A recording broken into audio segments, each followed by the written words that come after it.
ultimi istanti prima della partenza. Eccola. Partiti.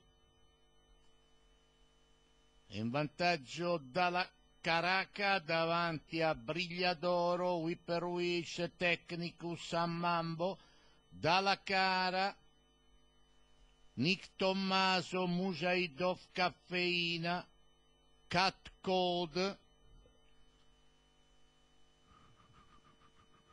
Russian Melody, Makivan all'inizio della curva, in vantaggio Caraca davanti a Whipperwish,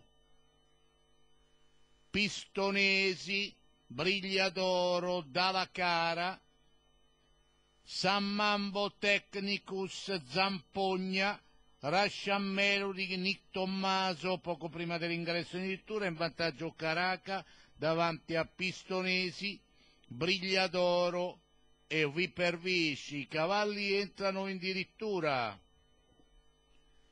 con Caraca in leggero vantaggio davanti a Whipperwish, Sammambo, Zampogna, Russian Melody, Pistonesi, Meraviglioso, Technicus,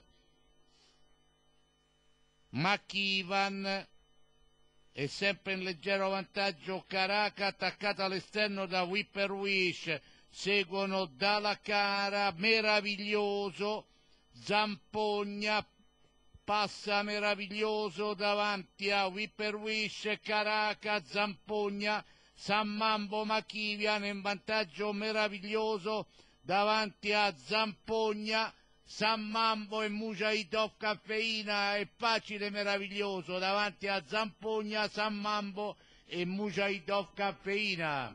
La qualità, Stefano, la qualità del cavallo che in fondo si rimette in gioco partendo un po' più dal basso.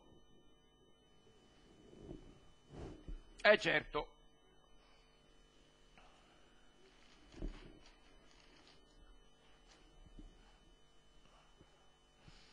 E si è trovato bene sul terreno poi.